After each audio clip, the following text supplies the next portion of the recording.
de arritmias. Entonces vamos también, bueno, tenemos la participación ahora del grupo de exposición. Voy a iniciar yo con esta introducción y luego vamos a revisar lo que son los mecanismos ya en sí de las arritmias. Como una introducción es esta clase, porque luego en las siguientes clases vamos a tener que ir revisando cada una de las alteraciones de manera individual, ¿no? Vamos a ver primero lo que son las taquicardias, perdón, las arritmias auriculares, luego las ventriculares y así, ¿no? Y cada una pues con sus manifestaciones, diagnóstico electrocardiográfico y tratamiento. Entonces, voy a iniciar con esta introducción, ¿no? Tomando en cuenta pues los resultados de aprendizaje, que es reconocer cuando un paciente tiene una sensación de palpitaciones que se relacionan con arritmias, y también reconocer, ¿no?, que estas arritmias pueden o no estar poniendo en riesgo vital al paciente. Y el tercer resultado de aprendizaje es tener una visión clara de cómo los diferentes mecanismos pueden hacer que un ritmo sea irregular, que se convierta en una arritmia, de tal manera pues que el paciente tenga o requiera un manejo específico dependiendo de la, voy a grabar, dependiendo de la condición, ¿no? Entonces esta es la primera parte que voy a revisar con ustedes, y luego pasamos al grupo de exposición para comentar.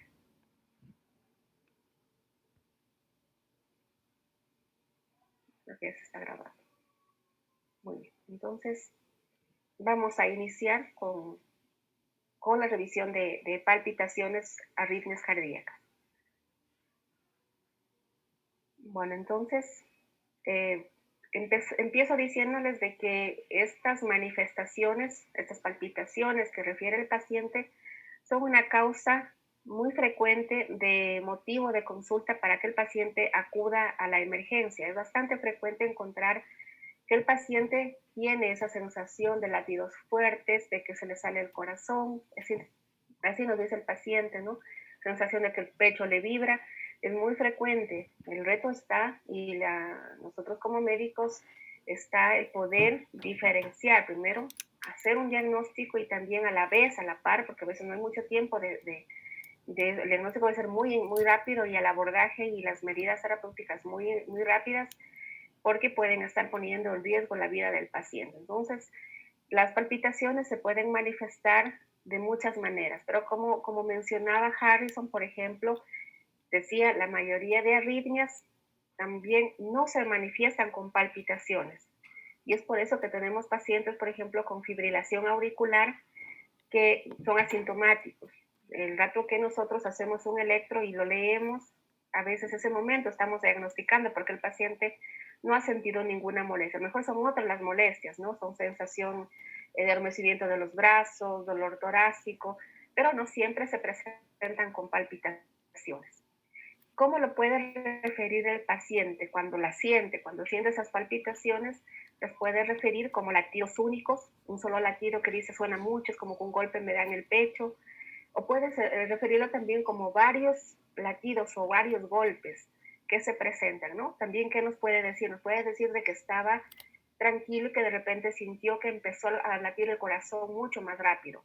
O también nos puede decir de que latía muy rápido, pero de repente también el ritmo volvió a la normalidad, pero que previo a eso sintió como otro golpe y que el corazón empezó a latir bien, que incluso sentía como que se iba a morir, ¿sí? Eso es lo que oímos a nuestros pacientes, y es la sensación de angustia, de ansiedad que puede provocar el percibir ese tipo de manifestaciones en el paciente, ¿no? Cuando mucho de eso lo asociamos a infartos, a muerte súbita, ¿no? Entonces es lógico pensar que el paciente se va a asustar. Y por eso pues tenemos en una emergencia pacientes con palpitaciones que pueden tener otras causas, ¿no? Pueden ser secundarios a periodos de estrés, a periodos de ansiedad, de estrés laboral, muchas otras causas, incluso el consumo de medicamentos, consumo de bebidas. Son muchas las causas que ustedes en su vida profesional van a poder conocer en los pacientes, ¿no?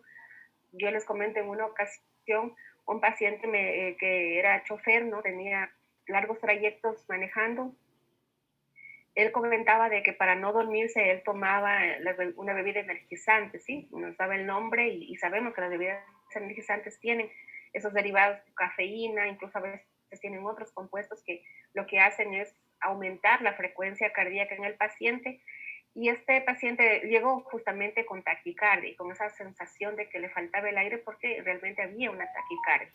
No son diferentes cuadros, diferentes escenarios en donde o con los que el paciente puede llegar a la emergencia y nos pregunta, ¿no? Nos dice que le ayudemos. El trabajo pues nuestro como médicos es identificar, ¿no? Si estas palpitaciones realmente son arritmias y si estas arritmias son letales o no, porque de eso va a depender también el tiempo que nos tomemos para hacer un diagnóstico, para hacer un tratamiento, ¿no? El paciente que está inestable hemodinámicamente con una arritmia, posiblemente es un paciente que entremos directamente a canalizarle una vía, a desfibrilarlo, a intubarlo. Hay diferentes escenarios a veces muy drásticos ese momento al paciente que presente extrasístoles y que lo podemos ver con más tranquilidad o que incluso podemos pedir estudios con un poco más de tiempo porque está estable. Nos refiere que hay palpitaciones, pero luego que tiene una buena presión, que tiene un estado de conciencia adecuado, no hay antecedentes de síncope y puedo pedirle hacer un holter, por ejemplo, de 24 horas y ese espacio de tiempo ¿sí? Lo voy a ocupar para poder hacer ese examen y poder ayudar a hacer un diagnóstico y un manejo. Entonces, variadas las maneras en que se presentan las palpitaciones y que pueden ser señal de arritmia, ¿no? No siempre una palpitación es una arritmia, pero se la asocia, ¿no? De esta manera, entonces, latidos únicos, latidos múltiples, latidos que empiezan súbitamente, latidos rápidos que ceden rápidamente, justamente esas son las palabras con las que el paciente lo refiere. Hay ciertas, vamos a ver que hay ciertas características que nos orientan a pensar en una u otra, algún otro tipo de arritmia, ¿no? Por ejemplo, sabemos de que la fibrilación auricular es la arritmia más frecuente en el paciente hipertenso y con insuficiencia cardíaca, ¿no? Entonces, es muy frecuente que cuando encontremos a un paciente con pulso irregular, pensemos en la posibilidad de que esa es una FA, ¿sí? De hecho, palpamos el pulso del paciente, el paciente está tranquilo, antes de hacer el electro ya estoy pensando de que posiblemente ese paciente tenga una fibrilación auricular. No siempre, ¿no? A veces son otro tipo de arritmias, pero generalmente ocurre esto. La gravedad de las palpitaciones también va a depender de la condición del paciente, ¿sí? La edad del paciente, su condición, ¿sí? Por ejemplo, si es una arritmia que se va a presentar en una embarazada, ¿sí? Es mucho más grave, ¿no? Me involucra a una serie de mecanismos, incluso de cambios hidrostáticos, de viscosidad en la sangre, entonces implica otro cuadro, ¿no? El hecho de que se presente una arritmia en una persona más joven, en donde estoy viendo de que posiblemente hay una cardiopatía congénita, al paciente con insuficiencia cardíaca o al paciente que viene con dolor torácico, que a lo mejor esa arritmia es resultado o consecuencia de un infarto de miocardio. Hay tantos factores. Digo, el paciente que me dice que ha estado consumiendo una cantidad importante de cafeína, por ejemplo, que he estado trabajando todas las noches, varias noches seguidas, entonces cambia totalmente el contexto, ¿no? Pero no por eso significa de que sea menos riesgoso. El hecho de evaluarlo adecuadamente, hacer un estudio minucioso, implica pues justamente el examen físico, el interrogatorio y otro tipo de exámenes que parten desde un estudio con electrocardiograma. Entonces, una arritmia como tal se define como toda irregularidad, tanto en la formación como en la conducción del estímulo eléctrico cardíaco. Por eso una arritmia puede ir desde una bradicardia sinusal hasta una fibrilación ventricular. Todas estas son consideradas arritmias. Por supuesto que la clínica, el contexto es totalmente diferente, el manejo es diferente, pero este sería ya un concepto de arritmia. Entonces, una arritmia se entiende como una alteración de la secuencia de las contracciones que van a influir directamente en la contracción y relajación del corazón. Algunas modificaciones del ritmo remiten de manera espontánea, como por ejemplo el Wolff-Parkinson-White, cuando hay esos episodios paroxísticos, por eso se le llama taquicardia paroxística por reentrada, porque el paciente está con 70, 80 de frecuencia cardíaca y de repente hay algún estímulo y empieza el cuadro paroxístico y la frecuencia se eleva a 160, 170 y asimismo cede a veces con maniobras de Valsalva, por ejemplo, cede espontáneamente o cede con algún tipo de ayuda, ¿no? Entonces, son diferentes mecanismos, ¿no? Incluso hay otros que no ceden automáticamente o espontáneamente, como el mismo Wolff-Parkinson-White, cuando se prolonga, pues no responde ni a medidas terapéuticas ni a esas maniobras de Valsalva y hay que terminar haciendo una ablación, que sería el tratamiento definitivo. Entonces, son diferentes alteraciones en el ritmo que tienen también un manejo a veces inicial muy parecido con antiarrítmicos, pero que en algunos casos pues, va a requerir el tratamiento quirúrgico. En algunos casos se afecta de forma importante la función cardíaca, ¿no? Recordemos una fibrilación auricular, ¿sí? Puede una fibrilación auricular desencadenar o exacerbar un cuadro de insuficiencia cardíaca. ¿Sí? O lo contrario, la insuficiencia cardíaca también va a provocar alteraciones en el ritmo, ¿no? Entonces es un círculo vicioso en el que el paciente con esas patologías, hipertensión, insuficiencia cardíaca, tiene más riesgo de presentar arritmias como esta, como la fibrilación auricular, que es de las más frecuentes. Entonces, ¿con qué se acompaña? ¿Qué nos dice el paciente? Aparte de las palpitaciones, cuando es una arritmia la que está presentando, sí, puede acompañarse de disnea, sí, pues imaginemos un paciente con frecuencias de 160, 200, es un paciente que lo vamos a recibir angustiado, posiblemente pálido, a lo mejor diaforético, con dolor torácico, a lo mejor tiene mareo o ya hubo una pérdida de conocimiento, un síncope, o incluso cuadros más severos, ¿no? Como una parada cardiorrespiratoria, fibrilación ventricular, una taquicardia ventricular sin pulso. Entonces son diferentes escenarios, ¿no? Entonces, cada paciente va a referir diferentes formas de manifestarse las arritmias, ¿no? Pero no porque el paciente no refiere disnea, insuficiencia, angina de pecho, no es menos grave. Entonces hay importancia de identificar este cuadro, poderlo diagnosticar, ¿no? Partiendo de una buena historia clínica y hacer los exámenes pertinentes para poder decir, ¿realmente esta es una arritmia benigna o no? ¿O es una arritmia que requiere un manejo no farmacológico, sino directamente un manejo eléctrico o un manejo quirúrgico? Va a depender de lo que estudiemos y de lo que hagamos, como lleguemos a conclusiones luego de hacer este análisis en el paciente. Causas, sabemos que hay una infinidad de causas para las arritmias, ¿no?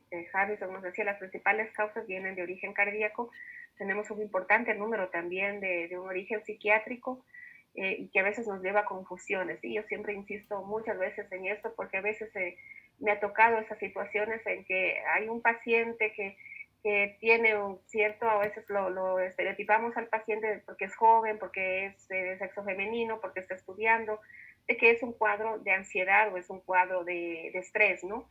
Cuando realmente de fondo hay un cuadro, a lo mejor una alteración estructural, un consumo de medicamentos. Entonces no nos apresuremos a hacer diagnósticos rápidos sin hacer una historia clínica adecuada y haber utilizado todos los recursos para llegar a diagnósticos, ¿no? Entonces, cuadros tan a veces comunes como una neumonía en un paciente adulto mayor puede generar una arritmia. Los trastornos hidroelectrolíticos es muy frecuente, por ejemplo, en el adulto mayor y a veces no tan mayor, no pasado los 65, 80 años, sino una persona de 60, 50 años que está consumiendo medicamentos, por ejemplo, como los diuréticos, puedan, cuando no ha habido un control adecuado, puedan alterarse o no siempre solamente porque no hay un control adecuado, sino porque se sumó un cuadro, por ejemplo, de una pérdida de líquidos abundante, un cuadro, una gastroenteritis. El paciente venía bien, pero comió algo que le hizo daño, tiene un cuadro de deshidratación muy importante y esto va a generar alteraciones en el potasio, una hipopotasemia que va a generar arritmias. Entonces, veamos todo esto, ¿no? Más aún cuando sabemos que ese paciente es diabético, que tiene otras enfermedades, que tiene insuficiencia renal, esos pacientes son los que más riesgo tienen de presentar complicaciones e incluso llegar a inestabilidad hemodinámica. Fármacos, la exposición, imagino que o si no lo vamos a hablar luego, fármacos como los medicamentos antidepresivos, como los anticonvulsivantes, como la fenitoína, medicamentos como los broncodilatadores, como la aminofilina, esa santina que tiene un efecto cardíaco y va a provocar taquicardia. Son importantes tomar en cuenta esos mecanismos de acción y esos efectos secundarios cuando tratamos al paciente, ¿no? Por eso ustedes cuando revisaron farmacología, ustedes han de recordar que cuando tratábamos a un paciente con un síndrome convulsivo, con un estado epiléptico, con un cuadro de crisis convulsivas y manejábamos fenitoína, por ejemplo, siempre monitorizar al paciente, ¿no? Porque la fenitoína puede provocar arritmias. O cuando infundimos aminofilina a un paciente con un cuadro de broncoespasmo, debemos conectarlo al monitor, porque también genera taquicardia, puede generar arritmias. Y si de base este paciente tiene una alteración estructural o funcional, es posiblemente de que ese aumento del trabajo cardíaco genere otras complicaciones, ¿no? Entonces, tengamos mucha precaución con todos estos cuadros relacionados con cuadros con fondo cardíaco o no cardíaco. El consumo de medicamentos, el consumo de sustancias estupefacientes, la cocaína, marihuana, son drogas que van a causar alteraciones a nivel sistémico, pero fundamentalmente hemos visto cómo la cocaína puede originar alteraciones vasculares, puede estar relacionado con infartos, con vasoespasmo, con muchas alteraciones en las que se ve comprometida incluso la vida del paciente. Otras, lógicamente, de origen cardíaco, las valvulopatías, la insuficiencia cardíaca, el hecho de que el paciente tenga familiares que han fallecido de manera repentina y que han sido incluso personas jóvenes, ¿no? Menos de 45 años, son pacientes con mayor riesgo de presentar este tipo de alteraciones, incluso de arritmias letales. Entonces, averiguar sobre las causas es fundamental. ¿Sí? Otro tipo de alteraciones endocrinológicas, aparte de la diabetes, que es un predisponente, los cambios en la glucosa, los cambios a nivel de los electrolitos, va a causar tendencia a arritmias, pero también otros cuadros como los tiroides, el hipertiroidismo, ¿sí? En un paciente con un daño ya cardíaco de fondo, pues va a generar más problemas, ¿no? Los pacientes con deshidratación, los pacientes con sangrados, ¿no? Por ejemplo, hay casos de pacientes que han tenido sangrados digestivos muy importantes, ¿no? En nuestro medio ustedes van a ver, o ustedes seguramente han visto de que los cuadros de cirrosis, de sangrados digestivos son bastante frecuentes. Y a veces hay pacientes que llegan con sangrados muy importantes que generan incluso isquemia miocárdica y esto tiende a causar arritmias, ¿sí? Entonces siempre esos pacientes deben estar monitorizados. Algunas otras causas, las psiquiátricas, las crisis de pánico, cuadros de estrés, generan también arritmias, pero siempre dejamos estos diagnósticos como al último, ¿no? Porque lo primero es determinar si es un origen cardíaco o no, porque eso es lo que pone en riesgo la vida del paciente. Y no olvidemos que fármacos, incluso antiarrítmicos, pueden generar también arritmias, ¿no? Por eso en un caso muy que nos da mucha preocupación cuando un paciente está tomando digoxina es justamente el hecho de generar arritmias. Cuando los niveles de potasio se encuentran alterados, el paciente se deshidrata o incluso cuando hay falla renal, si la digoxina empieza a subir sus niveles y causa toxicidad. Pues incluso con dosis terapéuticas, pero con una mala función renal, esas dosis ya se convierten en tóxicas y tenemos arritmias en el paciente, ¿no? Y el hecho es de que el final es retirar la digoxina para que esa arritmia se elimine, ¿no? Pero mientras tanto nos toca hospitalizar al paciente, manejar las complicaciones, ¿no? Que pueden resultar en un deterioro de su función cardíaca, alteraciones en la función renal, alteraciones en su presión arterial. ¿Y qué es lo que hacemos entonces con los pacientes que nos llegan con arritmias a emergencia, ¿no? Cuando llegan con palpitaciones y vemos que sí, se trata posiblemente de un cuadro de arritmias, ¿no? Entonces, como decíamos y como actuamos cuando el paciente nos llega a urgencias, es partir de reconocer si hay un cuadro que ponga en riesgo la vida del paciente. ¿Cómo lo reconocemos? Con los signos vitales, ¿no es cierto? Y cómo llega el paciente. Tiene manifestaciones de insuficiencia cardíaca, tiene una presión baja, está en estado de choque, hay alteraciones o deterioro del estado neurológico. Imaginemos un paciente con arritmias y que está con Glasgow bajo. Entonces vienen a la mente muchas posibilidades diagnósticas. O el paciente que empezó con dolor torácico y ahora tiene una arritmia. Son cuadros muy que se confluyen uno con otro, pues si va a causar mucho daño, al menos si de fondo hay un infarto de miocardio. Y estos requieren, pues, lógicamente un tratamiento inmediato. Entonces, en el paciente que está estable, nos da un poco más de tiempo de hacer un electrocardiograma de 12 derivaciones, revisar el electro y planificar un diagnóstico definitivo y un tratamiento. Pero el paciente que nos llega con inestabilidad hemodinámica, posiblemente lo que vamos a hacer es hacer el electrocardiograma y enseguida definir diagnóstico y manejo. Si es una cardioversión, una desfibrilación, tendremos que hacerla en ese momento, ¿no? Con todas las medidas de precaución. En el caso de que el paciente necesite sedación, la sedación, valorar la necesidad o la posibilidad de hacer también una cardioversión, tomando el tiempo. Luego, cuando hablemos de fibrilación auricular, vamos a revisar esto del tiempo en que un paciente, a pesar de que cuando hay compromiso vital, pues la intervención debe ser inmediata, ¿no? Pero cuando tenemos un tiempo, cuando el paciente está más estable o está estable, la anticoagulación es fundamental. Esto lo iremos especificando ya en cada uno de los temas que vayamos desarrollando. ¿Qué hacer? Entonces empezar partiendo de que debemos reconocer un electro normal, ¿no? Por eso empezamos leyendo un electro normal, ¿sí? Viendo cuánto mide la onda P, el QRS, la T, cómo es el segmento ST, dónde cambia la onda P, por ejemplo, cómo es la onda T en las diferentes derivaciones, ¿sí? Tenemos que recordar todo eso para cuando veamos el electro de este paciente podamos diferenciar lo normal de lo anormal, primeramente decir, no, este electro no es normal, y luego empezar a ver qué es lo anormal, qué es lo que está irregular en este caso. Entonces, la secuencia de lectura del electrocardiograma es fundamental, ¿no?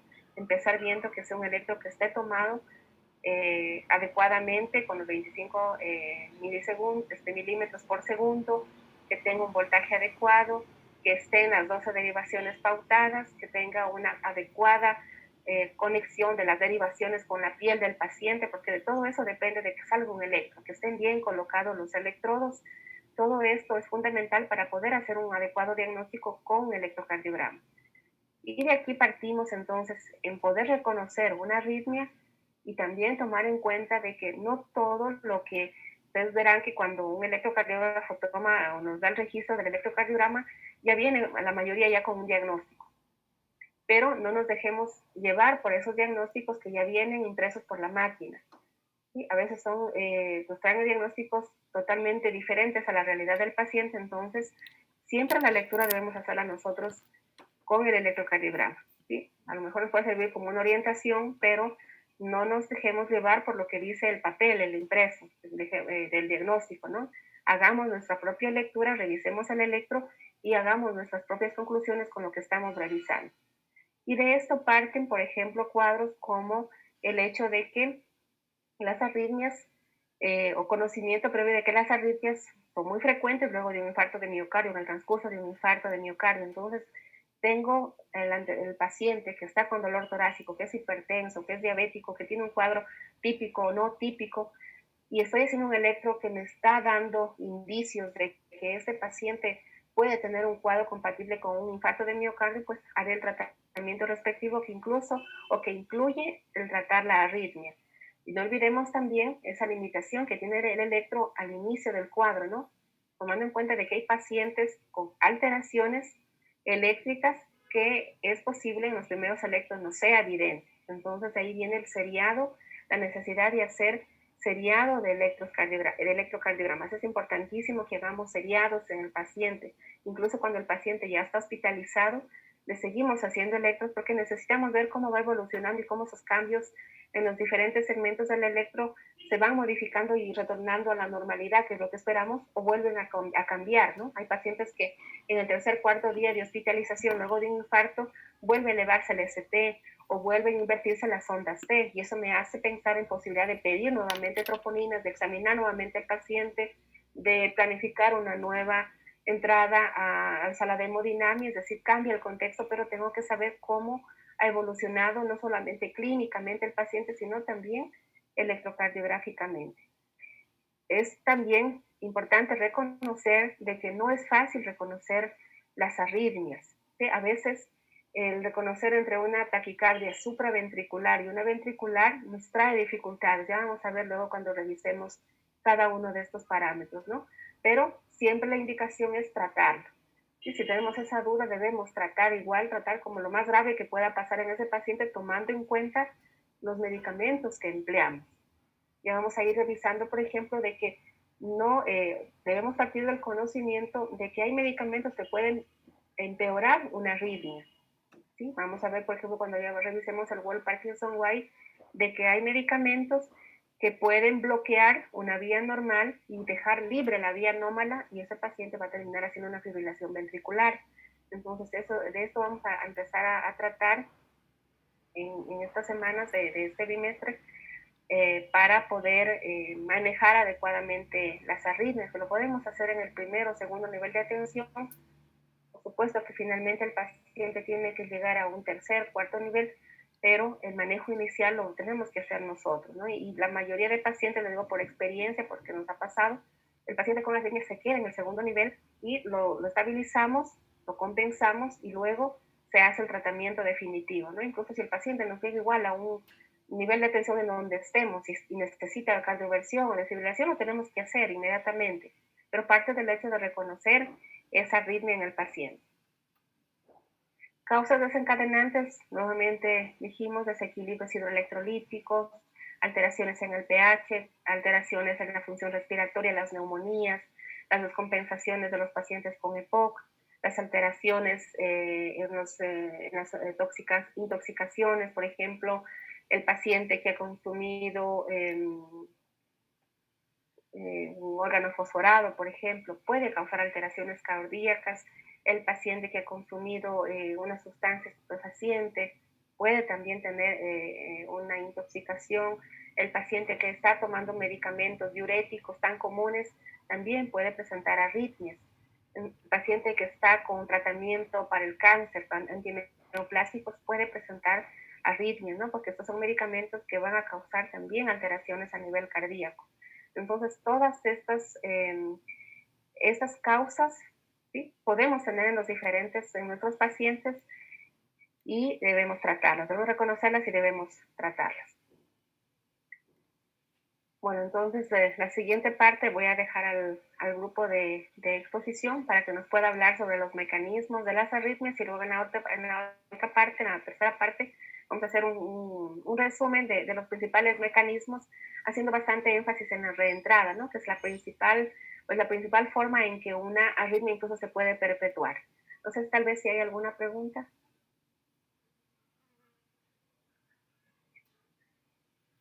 No, doctora.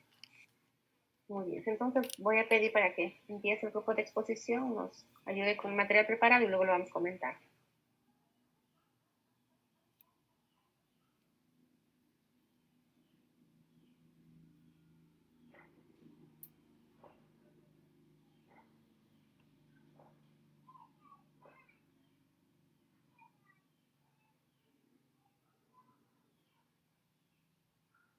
Ya, bueno, comenzamos con principios de la electrofisiología, en donde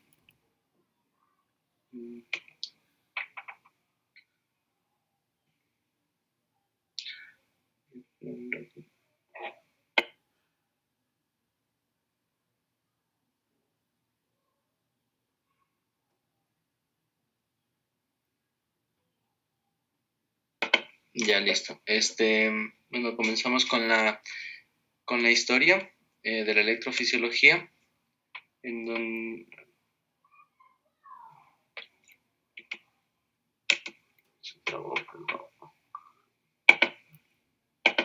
ya.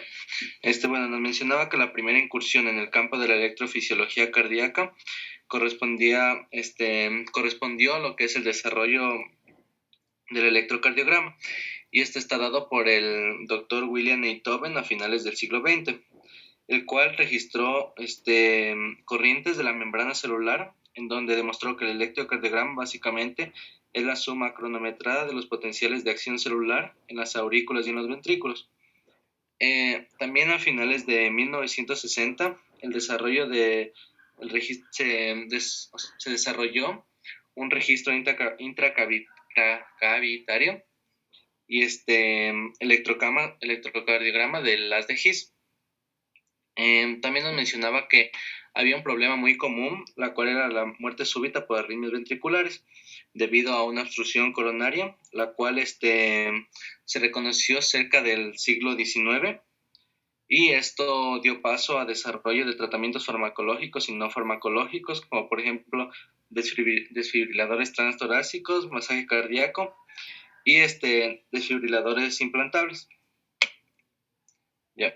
Ahora, en cuanto a la fisiología descriptiva, nos mencionaba que el impulso cardíaco normal es generado por células de marcapasos en el nódulo sinoauricular, la cual está situado en la unión entre la aurícula derecha y la vena cava superior.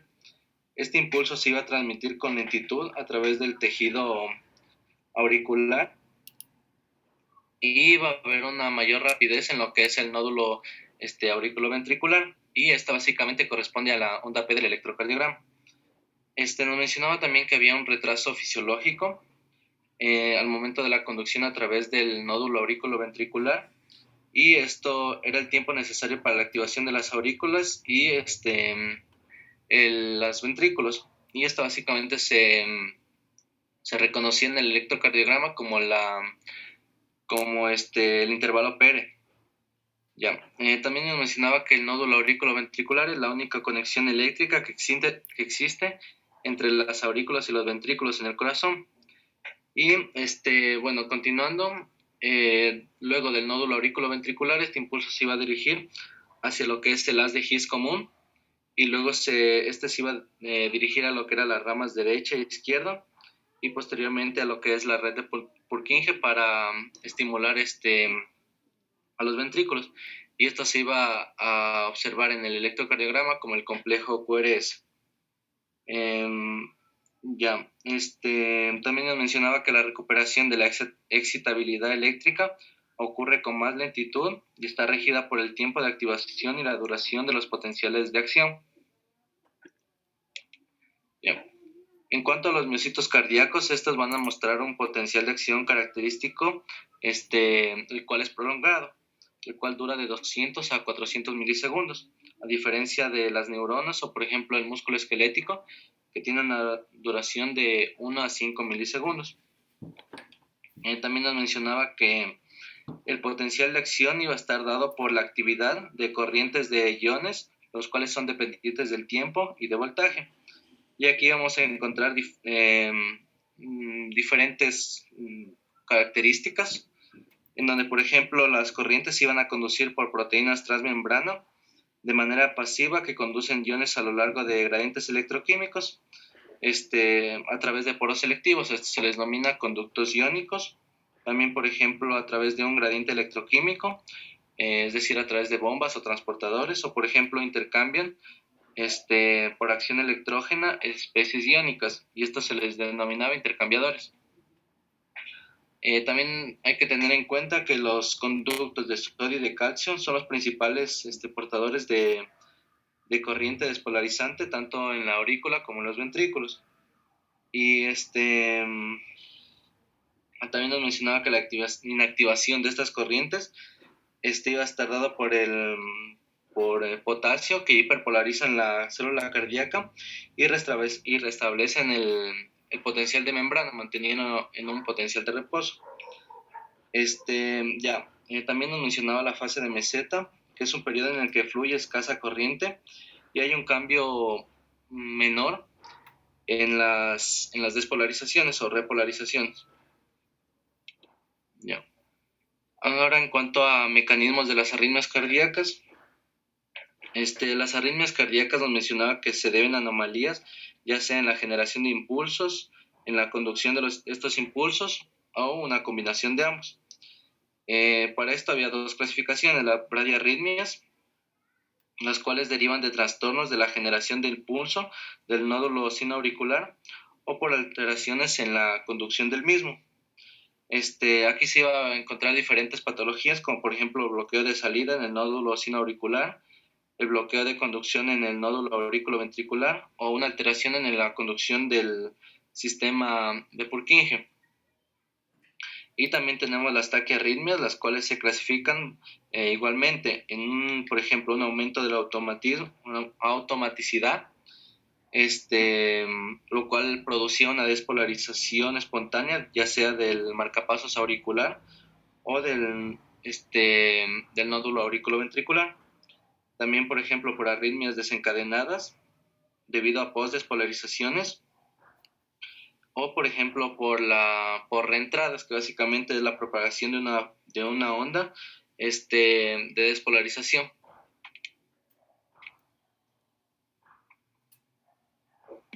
Listo. Continuando, tenemos las alteraciones en el inicio del impulso.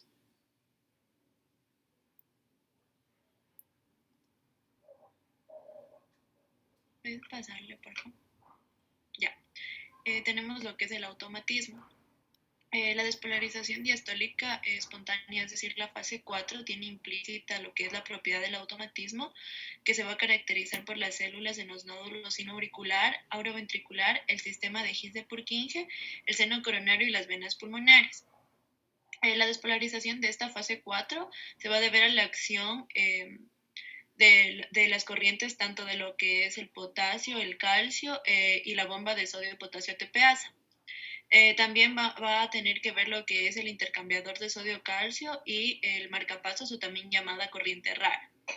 La frecuencia de la despolarización de la fase 4 y con esto también la frecuencia de descarga de las células de los marcapasos se regulan de manera dinámica. Aquí el efecto cronotrópico negativo de lo que es la activación del sistema nervioso parasimpático va a ser el resultado de la liberación de la acetilcolina, que se va a unir a los receptores muscucarínicos. De esta forma se van a liberar subunidades beta y delta de la proteína G, que van a activar las corrientes de potasio tanto en las células auriculares como en las células nodales. El incremento de la conductibilidad de lo que es el potasio se va a oponer a la despolarización de la membrana, haciendo así que esta rapidez que tenía de elevación de la fase 4 del potencial de acción se vuelva bastante lenta. En cambio, el aumento del tono del sistema nervioso simpático va a incrementar las concentraciones de lo que son las catecolaminas en el miocardio, lo cual va a activar los receptores alfa y beta adrenérgicos. El efecto de esta estimulación beta-adrenérgica va a predominar en los que son las células de los marcapasos, aumentando la corriente de las células de calcio tipo L, y de esta manera se va a incrementar el declive de lo que es la fase 4. Esta intensificación de la actividad del sistema nervioso simpático va a aumentar la velocidad de descarga de las células tanto del nódulo sinoauricular, lo que puede producir una taquicardia sinusal con frecuencia mayor a unos 200 latidos por minuto, mientras que la mayor frecuencia de descarga de las células de Purkinje va a estar más limitada y puede llegar a producirse taquiarritmias ventriculares mayor a 120 latidos por minuto. Ya. Tenemos también lo que es el automatismo normal. Este puede afectarse por otra serie de factores relacionados con la cardiopatía. La hipopotasemia y la isquemia van a reducir lo que es la actividad de la bomba de sodio y potasio ATPasa, y reduce así la corriente también de la repolarización, lo que también da a que se intensifique la despolarización diastólica de la fase 4.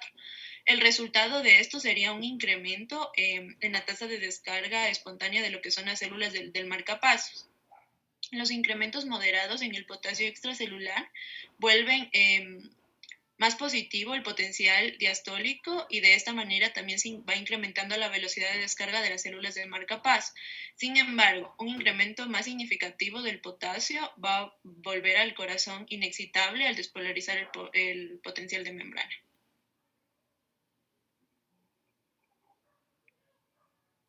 Dentro de lo que es el automatismo normal o intensivo. Una pregunta, Camila. Entonces, ¿cómo explicaríamos, por ejemplo, con esto que usted nos acaba de mencionar sobre la hipopotasemia, o cómo lo explicaría usted en sus palabras, o qué efecto, más claramente, qué efecto tiene la hipopotasemia en el potencial de acción? Sí, esa sería más bien la pregunta, ¿no? ¿Qué es lo que hace la hipopotasemia para que el corazón finalmente tenga un automatismo alterado, ¿no? Y genere más latidos y haya arritmias? O sea, digamos, esto de aquí la hipopotasemia va a reducir lo que es la bomba sodio-potasio ATPasa, y entonces esta reducción de la bomba también va a hacer que disminuya, digamos, por así decirlo, lo que es la corriente de lo que es la repolarización, pero de esta manera o sea, como que esto se reduce, pero en cambio lo que aumenta va a ser la despolarización de lo que es la fase 4. y el potencial de acción diastólico se va como a volver positivo. No sé si así, o sea, si yo lo entendía lo que decía en el Harrison, que esto se va, o sea, al final el potencial de acción de lo que es el potencial de acción diastólico al final se vuelve positivo en esta fase. Listo, Camila. No sé si alguien más también está bien, ¿no? Lo que dice Camila lo explicó a su manera. ¿Alguien más tiene otra manera de explicarlo o cómo lo entendieron? ¿Cómo la baja de potasio origina arritmias? ¿Cómo ustedes lo relacionaron con el potencial de acción? ¿Qué causa la hipopotasemia? ¿Cómo está el potasio relacionado con la generación de un latido, por ejemplo?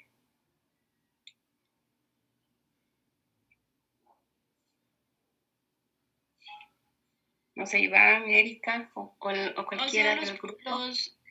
Lo que es, o sea, digamos, en lo que es a los latidos, esto va a incrementar la velocidad. A eso se refiere. ¿Vuelve? El automatismo es mayor excitabilidad, ¿no? Y como usted decía, la fase 4, que aquí la menciona como la fase de despolarización retardada, es la que se va a ver afectada, ¿no? Pero bueno, luego vamos a hablar un poquito de esto, a ver si alguien más se anima a mencionarlo, ¿no? ¿Qué es lo que hace el potasio? Nos ha dado ya una idea buena Camila, pero me gustaría que el resto también entendamos, ¿no? Porque es muy frecuente las alteraciones del potasio relacionadas con las arritmias en nuestros pacientes. En la práctica es muy frecuente encontrar el paciente con hipopotasemia que también tiene alteraciones en el ritmo, aparte de todos los otros eventos pues, que se suman a un paciente, por ejemplo, en insuficiencia cardíaca. Bueno, continuemos, por favor. Ya. Continuando, tenemos el automatismo intensificado o también normal. Aquí los marcapasos auxiliares van a producir ritmos de escape cuando hay deficiencia de marcapasos que sean más dominantes. La supresión de una célula de marcapasos por un ritmo más rápido va a traer un incremento intracelular tanto de lo que es la carga de sodio. Entonces, como al salir este sodio de la célula, por la bomba de lo que es sodio, potasio, ATPasa, se va a producir un aumento en la corriente de la repolarización, lo que va a disminuir la despolarización diastólica de lo que es igualmente la fase 4. Entonces aquí a las velocidades más lentas a velocidades más lentas va disminuyendo el sodio y lo cual va produciendo una despolarización diastólica que esta va a ir siendo más rápida y va a ir aumentando lo que es la frecuencia de la taquicardia. En cambio, la conducción anormal hacia el tejido con un mayor automatismo, es decir, un bloqueo de entrada, va a eliminar los fenómenos de supresión superpuesta y también el calentamiento del tejido automático. Puede eliminar o puede retardar esto. Este automatismo anormal, que sería este bloqueo de entrada, incluye problemas como taquicardia auricular, taquicardia ventricular y en particular también esto se la relaciona con isquemia y un restablecimiento de lo que es la perfusión.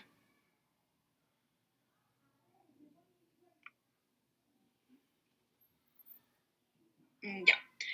Ahora tenemos las posdespolarizaciones y el automatismo detonado.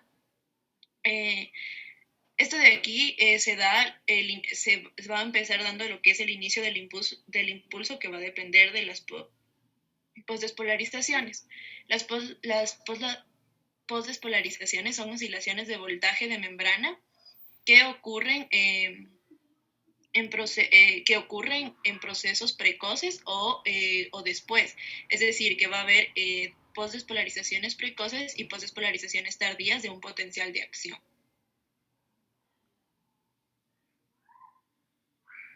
Ya. Vamos a empezar hablando por las características de las posdespolarizaciones tardías. Aquí lo que lo caracteriza a estas posdespolarizaciones es la presencia del aumento de la carga de calcio en el citosol y en el retículo sacroplasmático. Esta toxicidad que se da por las catecolaminas y la isquemia pueden incrementar la carga de calcio en un grado suficiente para que se generen estas posdespolarizaciones tardías. la acumulación de lo que son los lisofosfolípidos en el miocardio isquémico y en la sobrecarga de sodio y calcio es un mecanismo para que las posdespolarizaciones tardías, es un mecanismo para desencadenar estas posdespolarizaciones tardías y el automatismo detonado. Las células de las zonas lesionadas o que van a sobrevivir a un infarto del miocardio van a desplegar la liberación espontánea de lo que es del calcio al retículo sacroplasmático, y esto va a generar ondas de elevación del calcio intracelular y arritmias.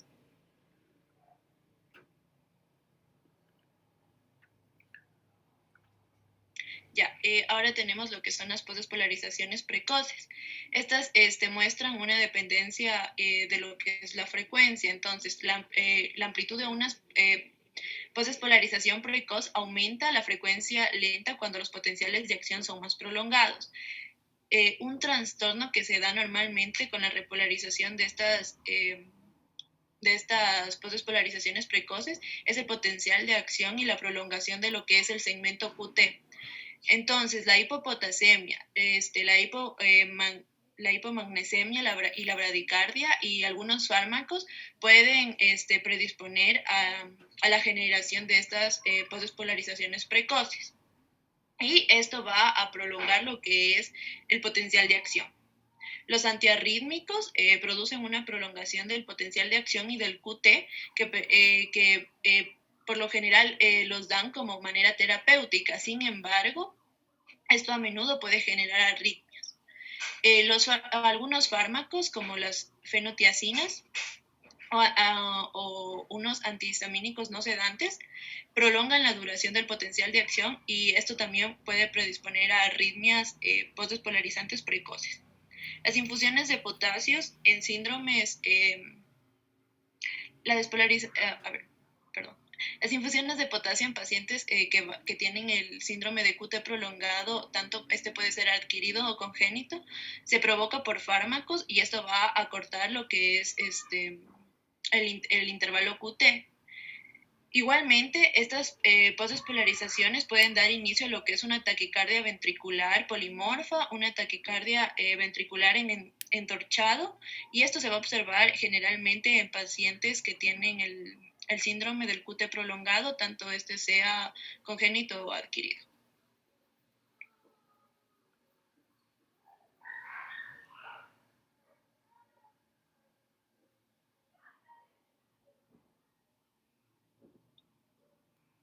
Ya, a continuación tenemos lo que es el impulso de conducción anormal. Nos hablaba aquí sobre lo que es la reentrada. El mecanismo de arritmia más común se lo va a conocer como la reentrada. Esto se va a dar por consecuencia de la conducción anómala de impulsos eléctricos y que va a estar y que es una circulación de una onda de activación que se va a dar alrededor de un obstáculo no susceptible a excitación. Esto se va a dar por dos vías electrofisiológicas diferentes, que vamos a empezar hablando por la que es la reentrada anatómica. Esta se va a iniciar con una onda de despolarización que se encuentra en un área de bloqueo unidireccional de la conducción de la rama retrógrada del circuito. La conducción a través de esta rama ocurre con retraso. Entonces, si tiene la duración suficiente, se va a permitir lo que es la recuperación de la conducción de esta misma rama. Con reentrada de la onda de despolarización igualmente de la rama retrógrada del circuito. La reentrada sostenida requiere que tanto la dimensión funcional del tejido despolarizado con la longitud de onda, que la taquicardia se ajuste con la longitud anatómica total del circuito. Esto se va a conocer como longitud de la vía. Entonces, cuando esta longitud de la vía va a sobrepasar la velocidad de conducción por el periodo de resistencia de la taquicardia, la región que se encuentra entre la cabeza de la onda de activación y la cola del periodo de resistencia se va a conocer como intervalo excitable. Por decirlo así, anatómicamente, este intervalo excitable de reentrada va a hacer la explicación de algunas taquicardias de importancia clínica, como la reentrada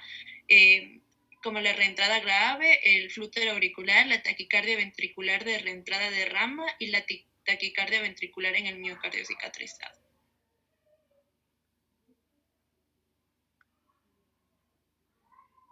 Ya. El otro circuito sería la reentrada principal.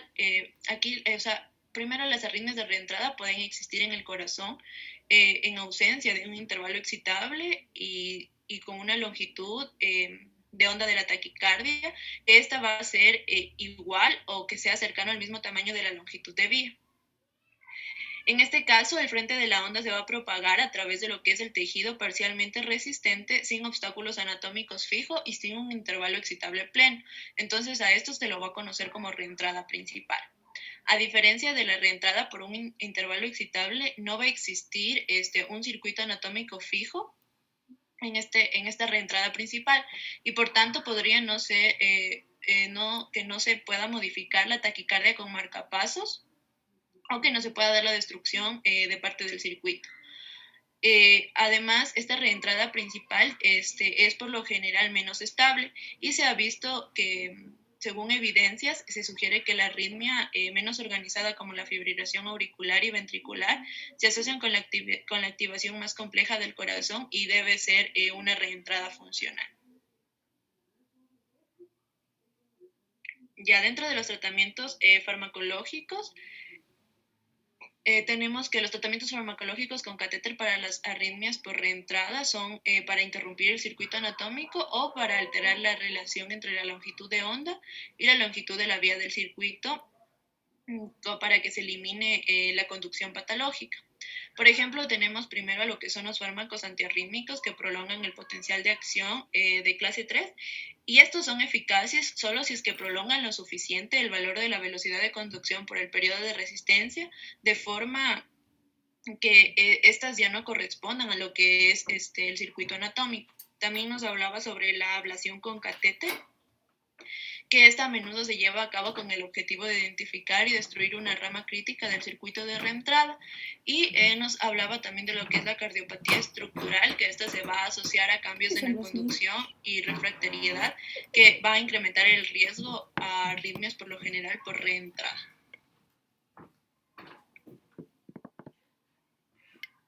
Ya a continuación vamos a hablar un poquito más sobre las arritmias cardíacas. Pásale, por favor. Como ya nos había mencionado la doctora, en el caso de las arritmias cardíacas debemos de valorar al paciente de manera individual, ya que en algunos pacientes pues pueden ser asintomáticos o sí pueden presentar síntomas. Pero también nos mencionaba que debemos de tomar en cuenta dos aspectos fundamentales para poder guiarnos y dar al diagnóstico como también aplicar el tratamiento. Y dentro de estos dos aspectos fundamentales tenemos los antecedentes que va a presentar el paciente, como las alteraciones que vamos a observar en el electrocardiograma. Dentro del cuadro clínico nos mencionaba que en el caso de los pacientes que presentan arritmias cardíacas, pueden presentar varios síntomas que pueden ir desde anomalías electrocardiográficas asintomáticas, como ya nos mencionó la doctora, o incluso los pacientes que pueden sobrevivir a un paro cardíaco. Cuando existen síntomas graves, esto nos puede indicar que nosotros debemos de tener o debemos de hacer una valoración un poquito más intensiva, como también para dar el tratamiento adecuándolo al paciente. En el caso de que los pacientes pues presenten una pérdida de conocimiento, que suele ser un poquito frecuente cuando los pacientes sí tienen síntomas, nos mencionaba que debemos de valorar pues si es de origen cardíaco, y esto pues nos va a obligar a tener una búsqueda un poquito más profunda para poder indagar esa causa y posteriormente dar el tratamiento que generalmente nos mencionaba que era colocando dispositivos que ya más adelante vamos a ver. En el caso de los antecedentes familiares también es un poquito importante debido a que si digamos un familiar tuvo una arritmia ventricular o incluso una muerte súbita prematura, esto va a influir en el diagnóstico que le vamos a dar al paciente, ya que vamos a estar evaluando lo que es una arritmia ya hereditaria.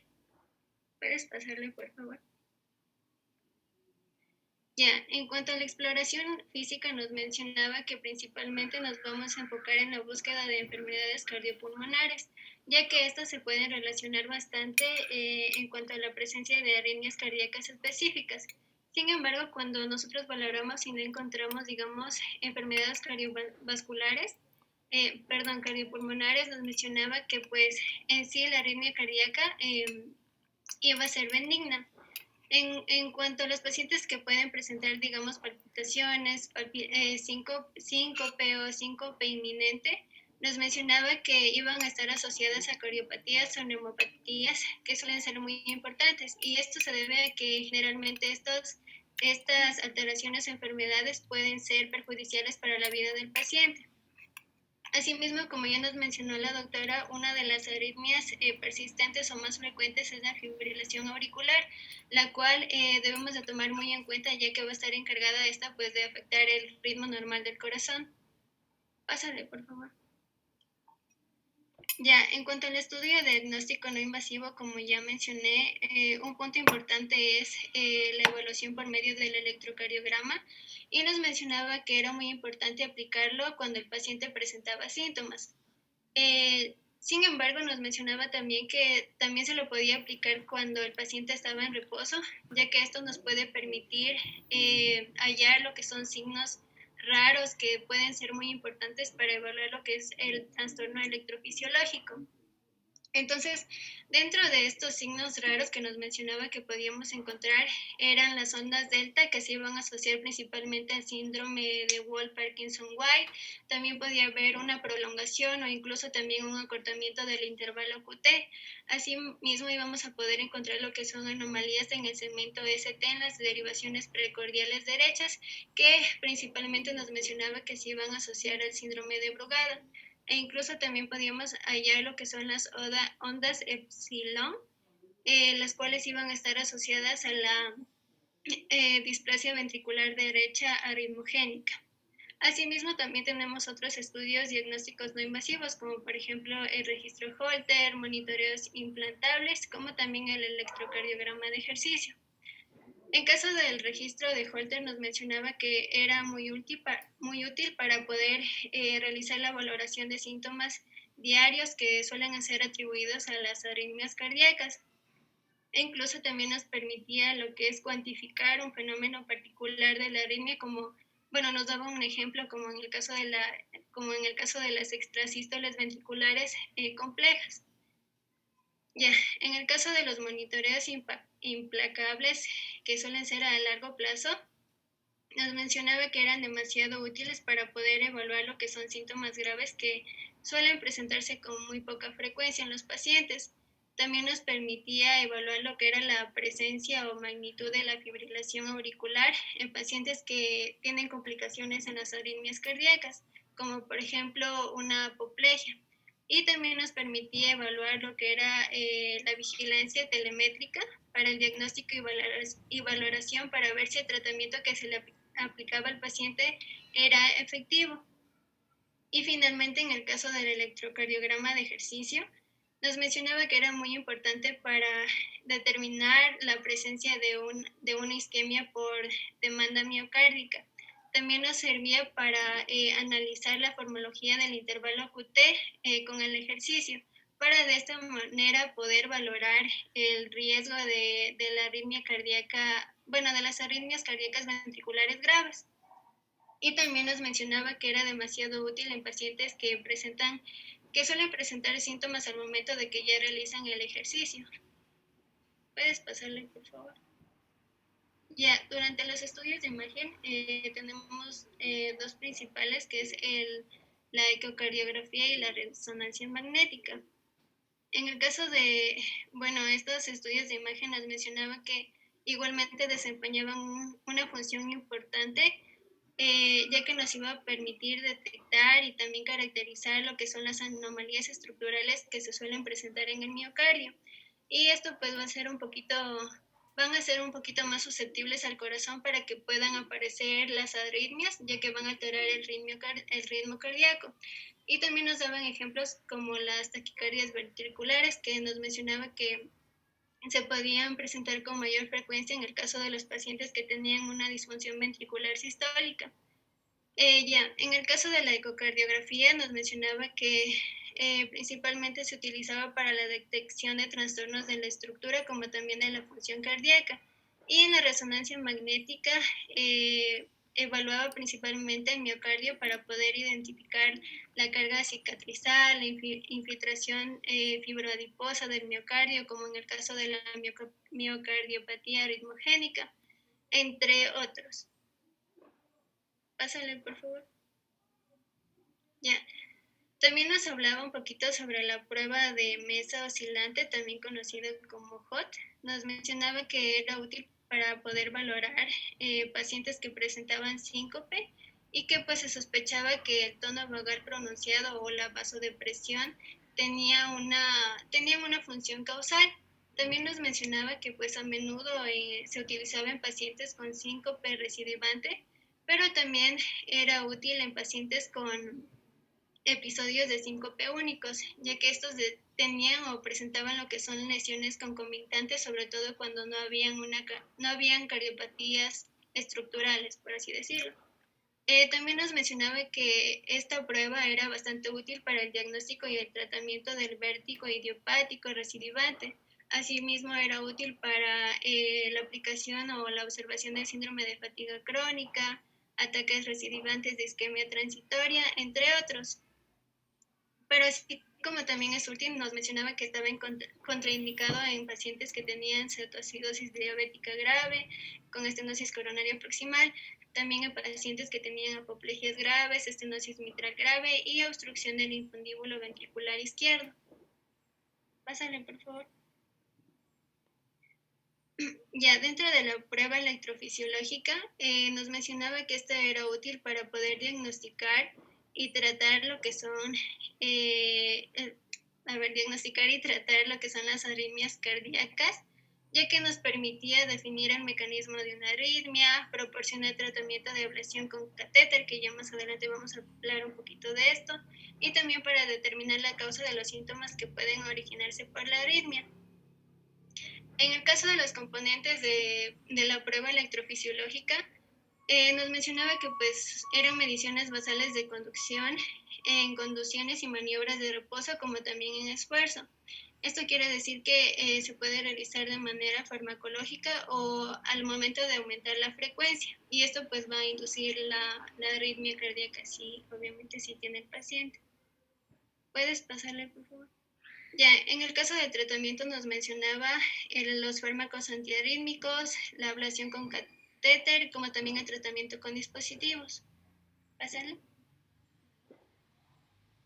Ya, en el caso de los fármacos antiarrítmicos, nos mencionaba que la interacción de los fármacos con los tejidos cardíacos y los cambios electrofisiológicos que pueden presentarse era un poquito compleja.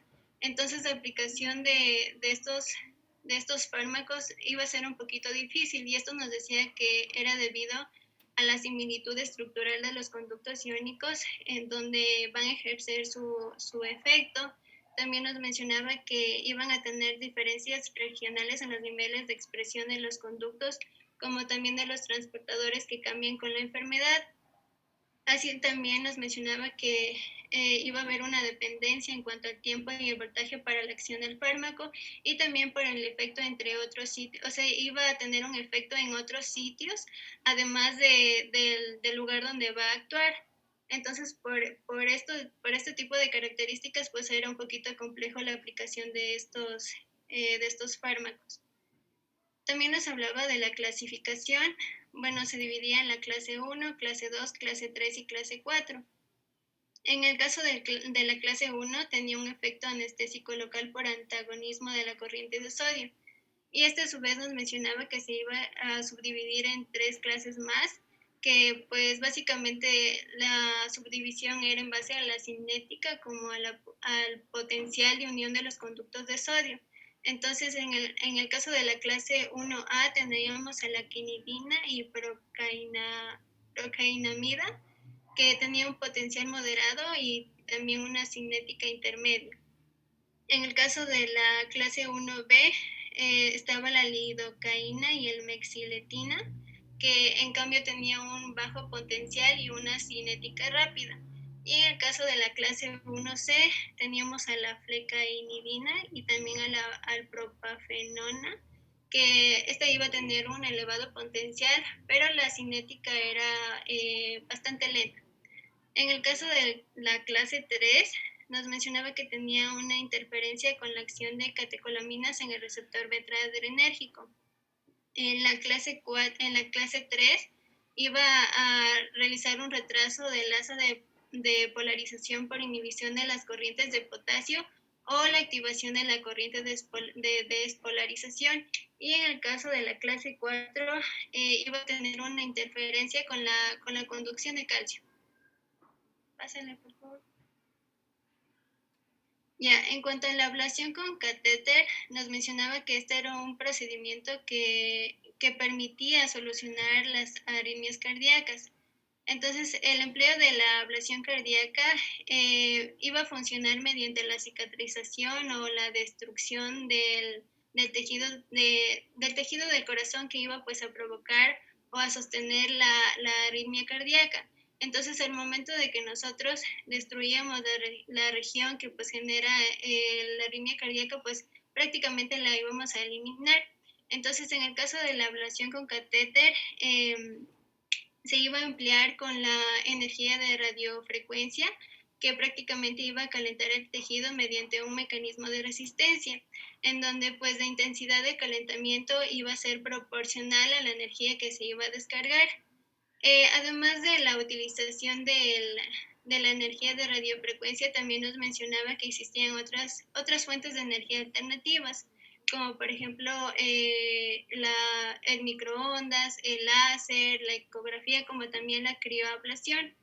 En el libro nos mencionaba o profundizaba un poquito más de la aplicación de la crioablación, que pues nos mencionaba que se utilizaban con una mayor frecuencia. Básicamente nos mencionaba que iban a tener temperaturas por debajo de los 32 grados y esto iba a alterar el transporte de iones por medio de la membrana. Entonces esto iba a producir lo que es la despolarización de las células y por ende iba a haber una disminución en la amplitud y la duración del potencial de acción. Y también nos mencionaba que iba a haber también lo que es ralentece la velocidad de conducción.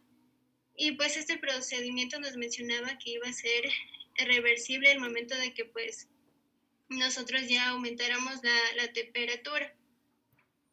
Pásale, por favor. Ya. Y finalmente nos hablaba también del tratamiento con dispositivos. Nos mencionaba que en las bradiarritmias secundarias, sea por una disfunción en el nódulo sinusal o defectos de las conducciones auriculoventriculares, podrían tratarse por medio de la implantación de un marcapasos permanente. En pacientes elegibles de implantación de un desfibrilador cardioversor interno, puede también reducir las tasas de mortalidad por muerte súbita que son pues de origen cardíaco.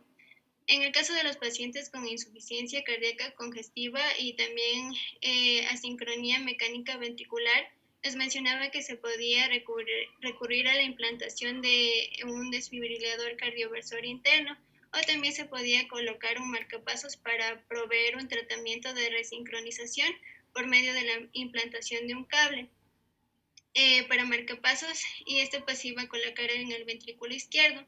Y en el caso de los pacientes con riesgo de muerte súbita arrítmica, nos mencionaba que sí se podría colocar el desfibrilador cardioversor interno, pero de manera subcutánea. Y eso sería todo. Gracias.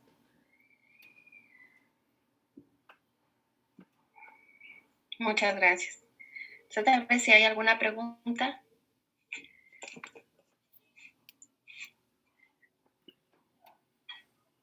Entonces, no sé si alguien iba a hablar. No, doctor. Ya. Entonces, los cambios que hemos visto a nivel del potencial de membrana por diferentes mecanismos van a hacer que el corazón sea más excitable o que tenga una conducción acelerada o alterada que permita generar ritmos, ya sea en situaciones o en sitios en donde normalmente se generan, como es el nódulo sinoauricular, o también ritmos ectópicos, ¿no? Hablamos de un automatismo anormal y de un automatismo normal. Entonces son diferentes los mecanismos por los que se pueden producir diferentes sustancias, enfermedades, tóxicos que generan estas arritmias y que depende de nosotros como médicos el poder identificarlos, qué tan comprometido está el estado hemodinámico del paciente para poder hacer una intervención o más rápidamente o una intervención un poco, a lo mejor esperando otros exámenes o otros medios diagnósticos que nos permitan corroborar lo que estamos sospechando.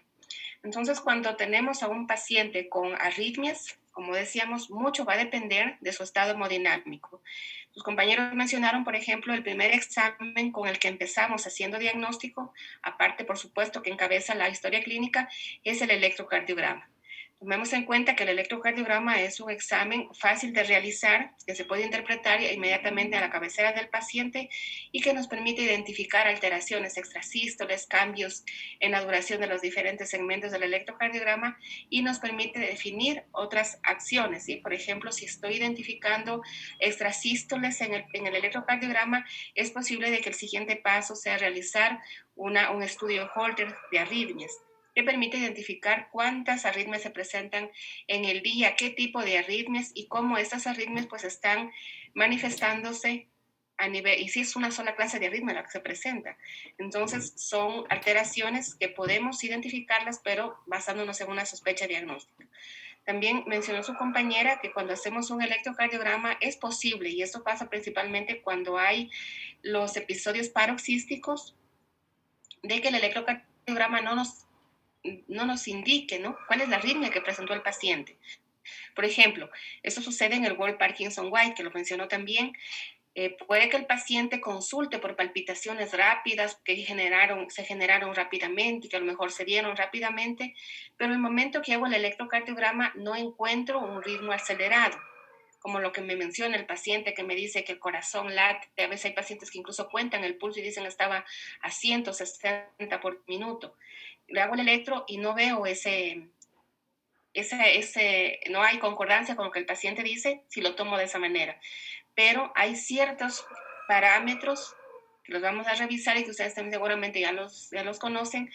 Por ejemplo, la onda delta, ¿no? Que no se pierde. La onda delta va a estar presente en el electrocardiograma de un paciente con World Parkinson siempre.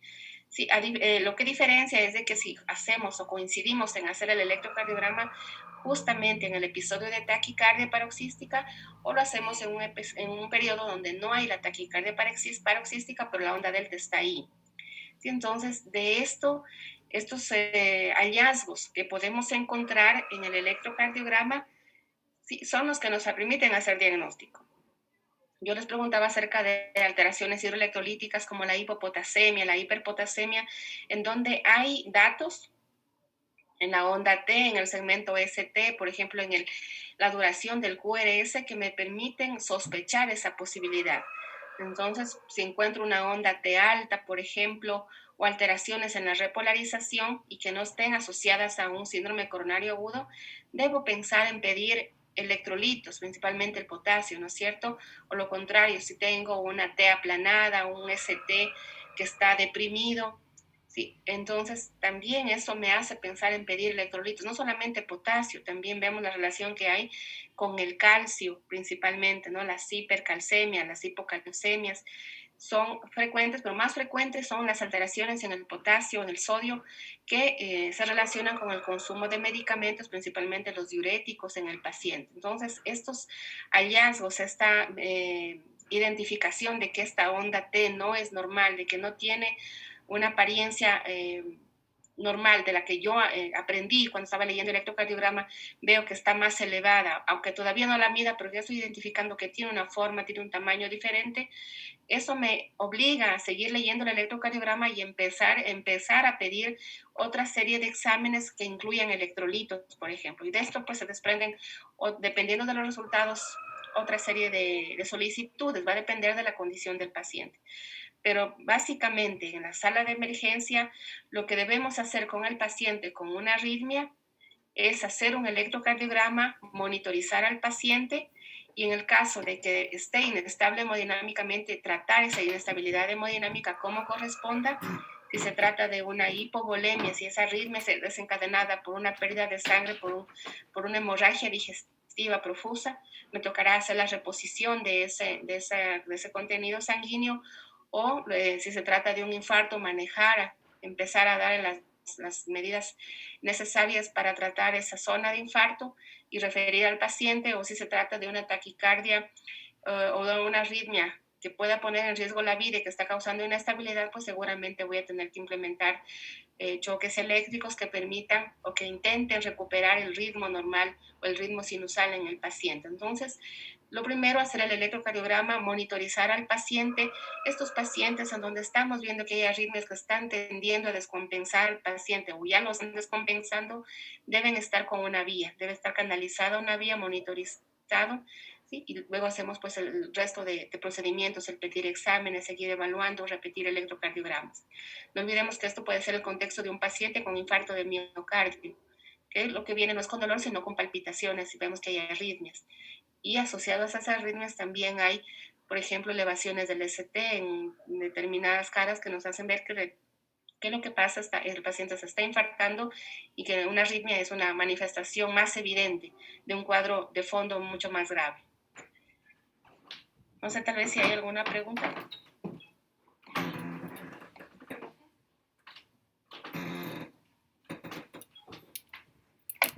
No, doctor, está claro.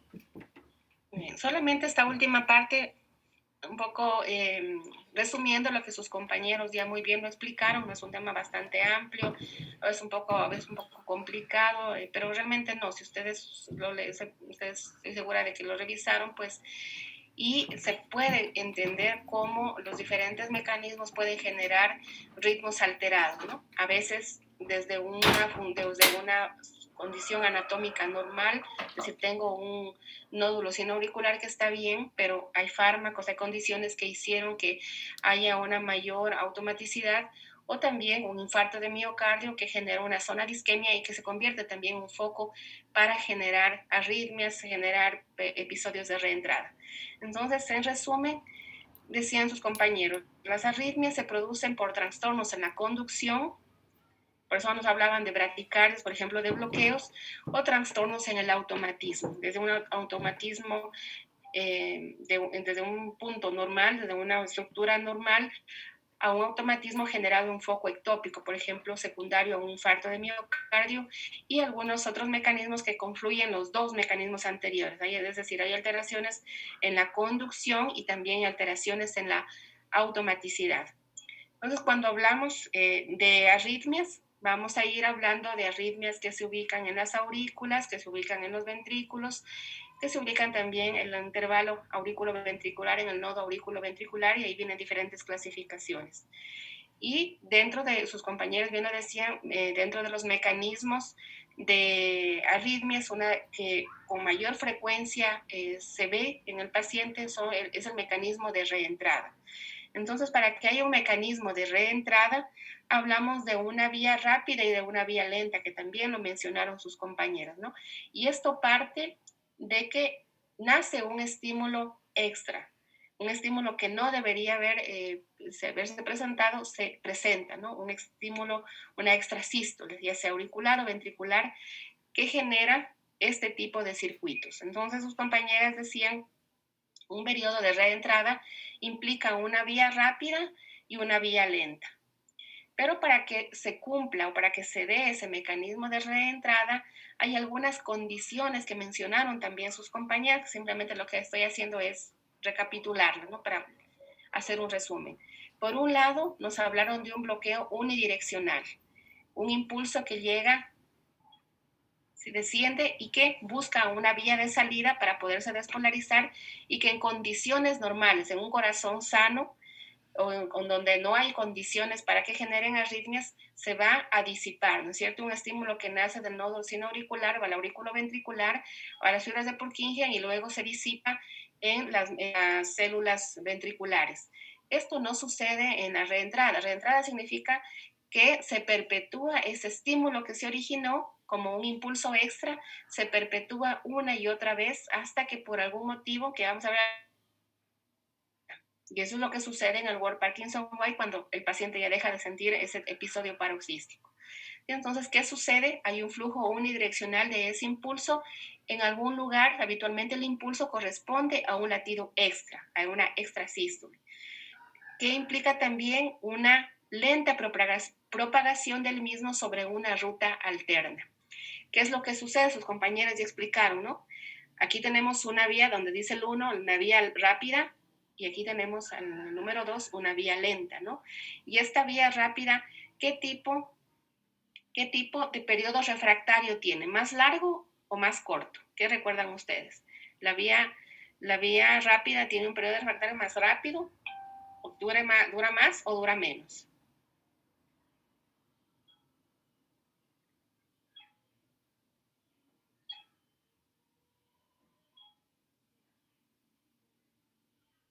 No sé si alguien recuerda si duraba más largo, porque eso también depende de comprender cómo se perpetúa un ciclo de reentrada. ¿Qué pasa con el periodo refractario en la vía rápida, que sería esta, la vía normal, ¿no? ¿Qué piensan ustedes? Duraba menos, Doc. Duraba más, ¿sí? Dura más, el periodo refractario es más largo en este caso, ¿no? Y la vía lenta va más lentamente, pero el periodo refractario dura menos. ¿Sí? Entonces, ¿qué es lo que sucede? ¿Sí? Voy a explicarlo aquí de esta manera, espero que hacerme entender. Entonces, ¿qué es lo que sucede? Hablamos de un estímulo extra, un latido extra que viene, baja por la vía rápida, ¿sí? Y encuentra un obstáculo. ¿Qué es lo que sucede?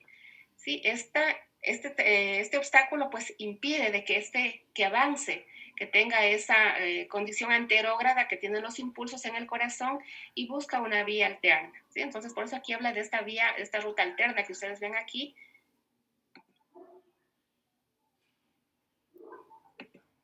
¿Sí? Esta ruta alterna que menciona aquí sería esta, ¿no? Entonces, como el estímulo ya no puede ir por su vía normal, viene por una vía alterna. ¿Sí? ¿Y qué es lo que sucede? Aquí pasan algunas cosas, ¿no? Entonces, este estímulo pasa, lo que explicaban tus compañeras, pasan por esta vía lenta, ¿sí? Y hace ese circuito de regreso. ¿Sí? Entonces, como viene tan lentamente y esta vía rápida tenía un periodo refractario más largo, ¿sí? Va a depender si encuentra o no a esta vía rápida en periodo refractario aún, o ya pasó, ya se recuperó. Si encuentra en el periodo refractario, ¿qué es lo que va a pasar? ¿Qué sucederá si aquí todavía encuentra un periodo refractario a esta vía? ¿Qué sucederá si el impulso que aquí encontró un obstáculo pasó por la vía lenta, regresa y encuentra el periodo, un obstáculo? ¿Qué sucederá?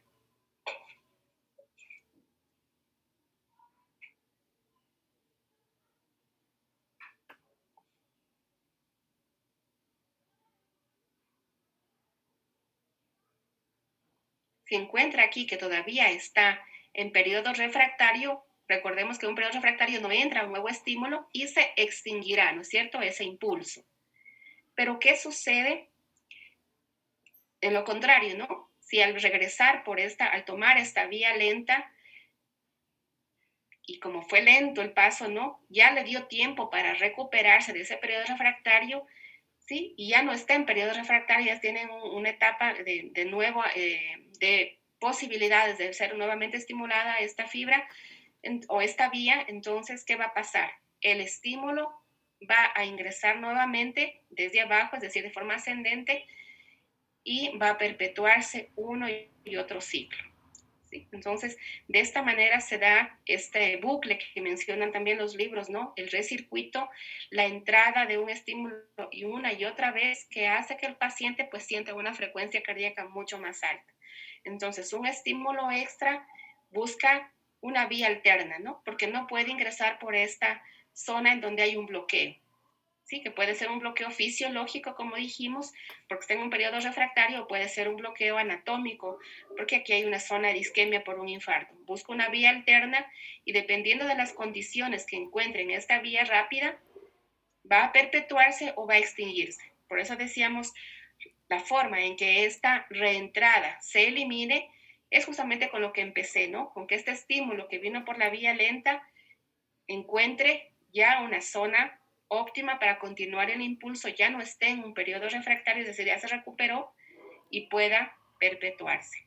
¿Sí? Entonces, no sé si quedó claro. Entonces, ¿qué es lo que sucede? ¿Qué implica? Una vía unidireccional, ¿sí? Que viene originada de un estímulo extra o una extrasístole, una vía lenta que la acoge al estímulo como una alternativa para poder continuar su paso, ¿sí? Y el hecho de que haya o no un tejido de entrada o que encuentre esa vía lenta con el estímulo que viene, encuentre un tejido excitable o no. ¿De qué va a depender? De si está aún esa vía rápida despolarizada o ya está repolarizada, si está en un periodo refractario o no está en un periodo refractario, ¿no? Entonces, por eso dice, si estas condiciones se dan, se establecerá un movimiento circular, un bucle, ¿sí? Que se perpetúa, y esto va a originar, pues, en el electrocardiograma un ritmo alterado, una taquicardia, ¿sí? Entonces encontramos QRS ya no 70, sino encontramos 160, ¿no? Porque este latido extra genera un nuevo latido, ¿no? Aparte del latido normal que viene del nodo del sino auricular, pues que genera otro latido, ¿no? Más el latido extra, más esta perpetuación de este latido por una vía alterna va a generar suma de latidos y tenemos un paciente con taquicardia. No sé si esta parte está entendida o hay alguna pregunta.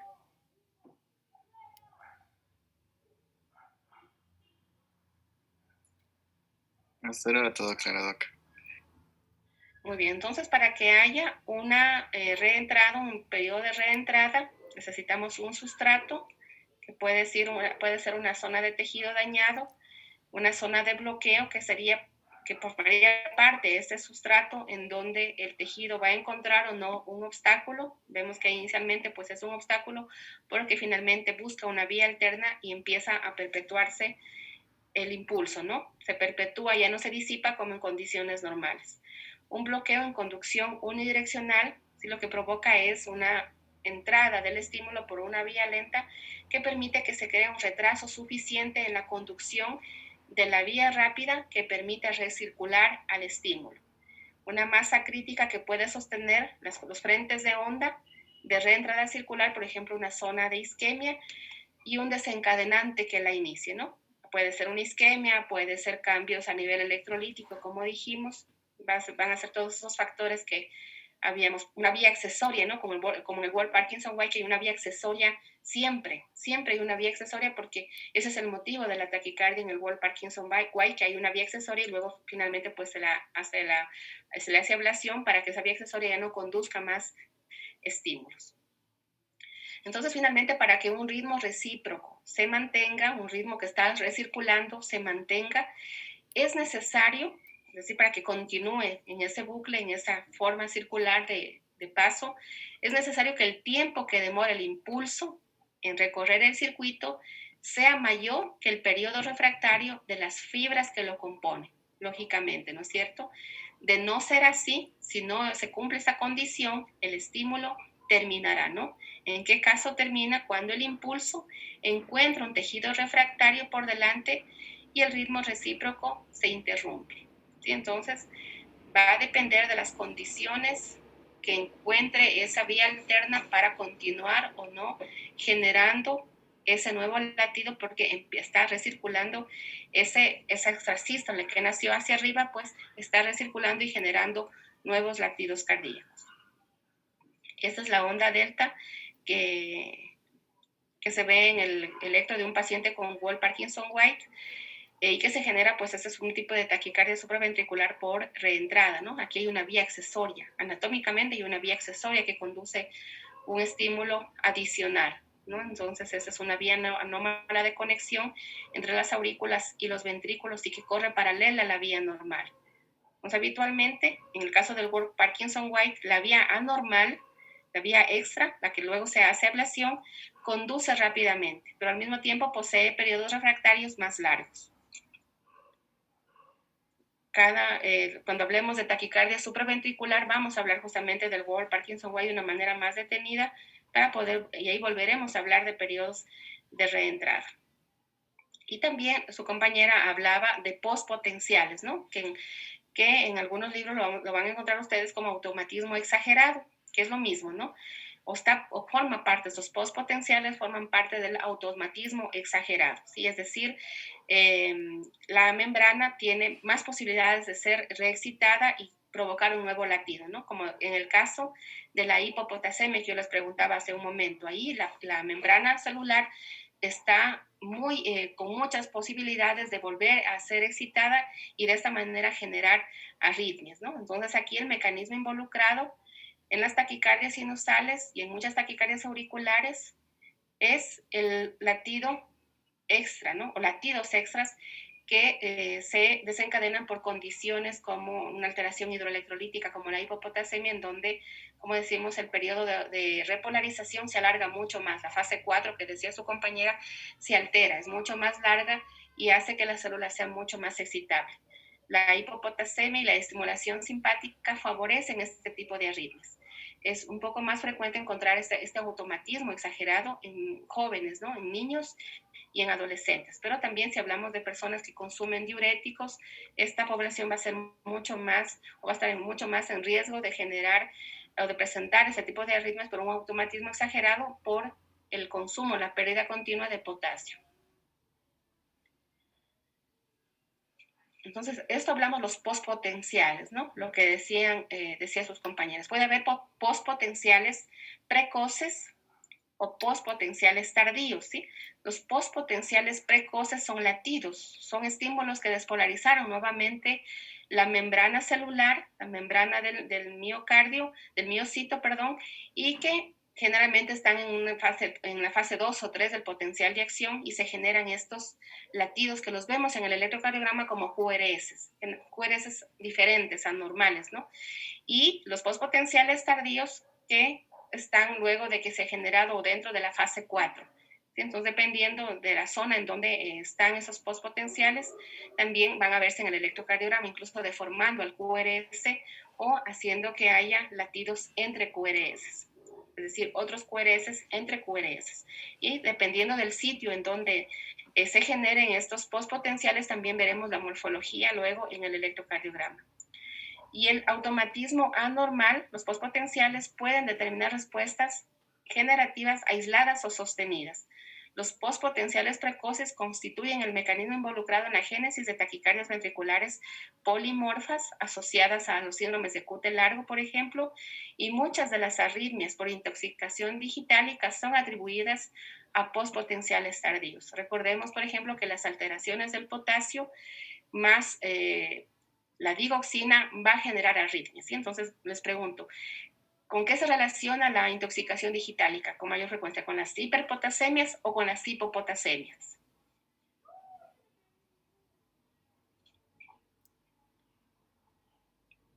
Con las hipopotasemias.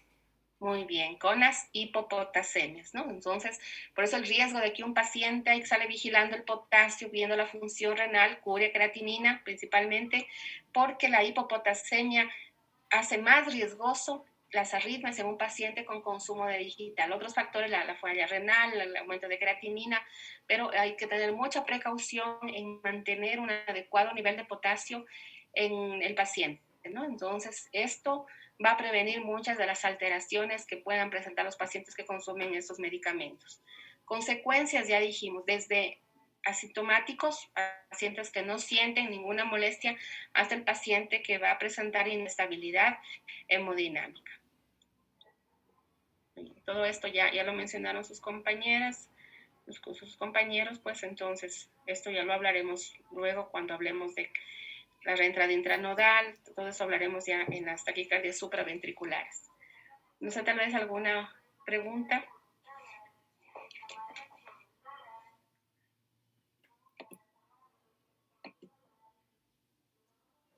No, ¿Está claro? Sí. Muy bien, sí, entonces, bueno, esto es el tema, ¿no? Grande que teníamos que revisar ahora como introducción a las arritmias. El entender, pues, de que los mecanismos son variados y que las consecuencias en la condición del paciente también son múltiples. Y no olvidemos de que, a pesar de que hay un importante número de pacientes, a veces muy similar a las causas cardíacas, las causas psiquiátricas, estas deben ser estimadas al último, deben ser consideradas a veces incluso, yo digo, por descarte, ¿no?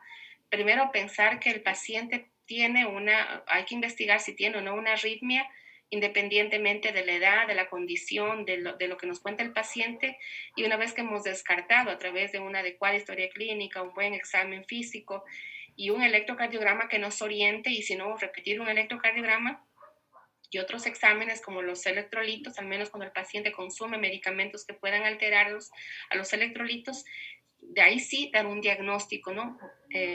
Apegado a la realidad del paciente. No olvidemos que ahí acabamos de ver la semana pasada cardiopatías congénitas en donde gente joven puede tener arritmias, ¿no? Y eso tenemos casos de pacientes jóvenes que han sido dados de alta de la emergencia porque estaban hemodinámicamente estables, pero sin embargo luego tuvieron complicaciones, ¿no? Entonces tengamos mucha precaución en identificar estos factores de riesgo en el paciente. Muy bien, entonces, bueno, esto era lo que quería compartirles. La otra semana pues ya vamos a empezar a ver lo que son ya en sí las taquicardias. No olviden, por favor, de revisar. En este momento voy a subir el cuadro de Excel. Si hay alguna cosa que ven que está faltando, que no está de acuerdo a lo que ustedes tienen en su registro, comuniquen inmediatamente antes de las 12 del mediodía del día de mañana, porque ya hasta la 1 de la tarde yo empiezo a subir las notas, ¿no? Entonces espero sus observaciones si las hay y de ser el caso, pues el cambio que se puede hacer luego de hacer la revisión respectiva. No sé, tal vez algo adicional. No, doc. Muy bien, sí, no, les agradezco al grupo de exposición. Es un tema bastante complejo, lo hicieron muy bien, ¿no? Les agradezco por la exposición. Y esto sería pues lo relacionado con el tema, ¿no? Que me despido, ¿no? Que tengan una